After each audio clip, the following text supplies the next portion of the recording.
हम ये कहना चाहते हैं, ये जो चंद्रशेखर आज़ाद जी हैं ये हमारे पूर्वज थे, ये हमारे पूर्वज थे। हमारे बाप दादा देश की आज़ादी के लिए लड़ते लड़ते मर गए और उनका बेटा आज सिस्टम से लड़कर मर रहा है।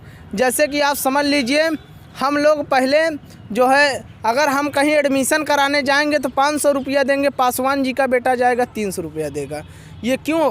अगर समानता का अधिकार है, अगर कहते हैं कि जाति और भेदभाव नहीं होना चाहिए तो नाम के आगे हिंदू होना चाहिए, ना कि किसी जाति का नाम, जाति विशेष शब्द का नाम होना चाहिए।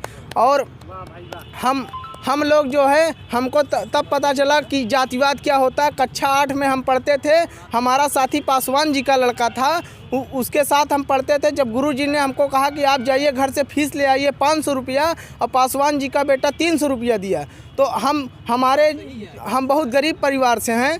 हमारे जो है पिताजी खेती किसानी करके 500 रुपये दिए थे उनको।